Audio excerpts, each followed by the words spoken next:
In regards to other teammates' works, one of our most important aspects has been respecting, or at least trying to respect, the original agreement.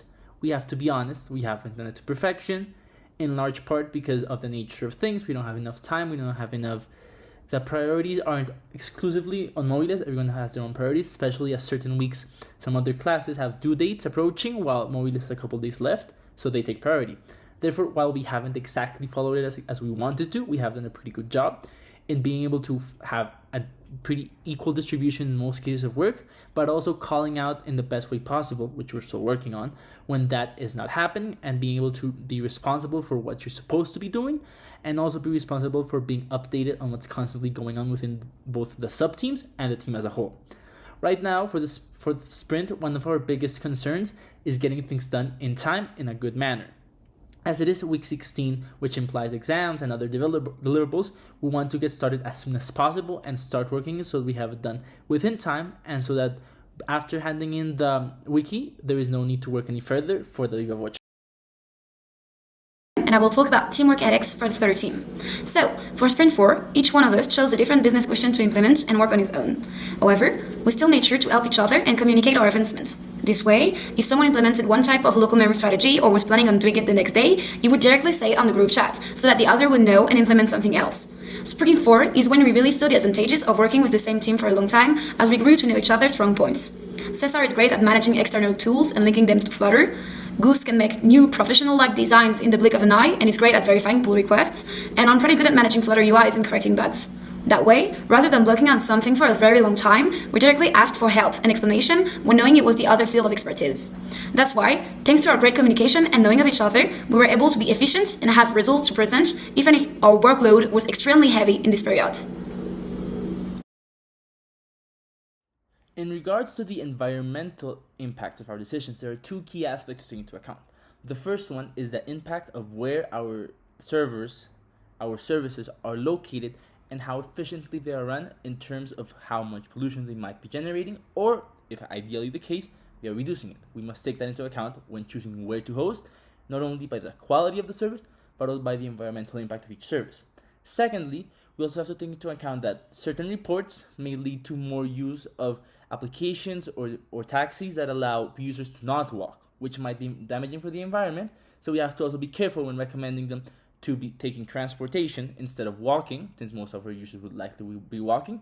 We have to take into account that moving for transportation means more pollution inside the city.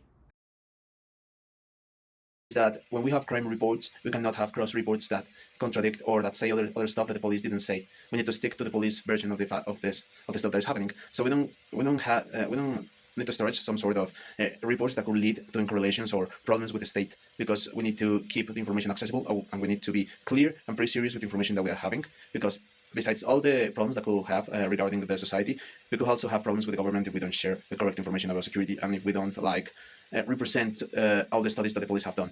Obviously, our intention is to work cooperating with the police and with the force departments of the government, but if we got crossed information and we say something and they defend other stuff, like for example, an example of security, we find a problem. And that's a very, very complicated problem, because it could inflict into lawsuits and problems with the government. So, one of our latest features involves accurately identifying localities with the highest reported crimes in a specific category. What's our aim? To assist users in understanding their city better and staying informed. What's our goal? As we expand the reach of Safe Go Up, we aim to disseminate this information to as many people as possible. The primary objective is to enable individuals to stay vigilant about events near their homes. This can empower citizens in Bogota to implement security measures independently of police services. We plan to achieve this by reaching people in order to optimize their efforts through internal systems, implementing closed-circuit cameras, hiring private security, or implementing local security chats, to name a few solutions. These local security chats, for example, are places where users can report suspicious behavior. Additionally, creating centralized points of contact with local police centers will help reduce the volume of calls, finally improving response times. But what do we need to get the people involved? And how do we do that? Well, basically by informing them. Now, our app is a game changer for governments, as one of the purposes is to facilitate and give the ability to obtain faster and more detailed information about crimes in various areas of the city.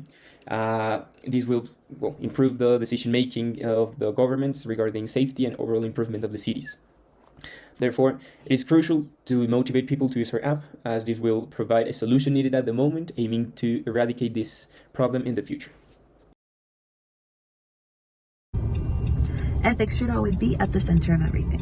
When we first started this project, and this app specifically, we established some ethically aware decisions and paradoxes that we had to establish, especially in terms of choosing which neighborhoods were safe, which weren't, and the different issues.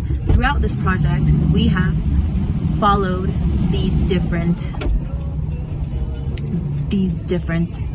decisions that we had established so that the people that use them would not be subject to stereotypes or negative views from others.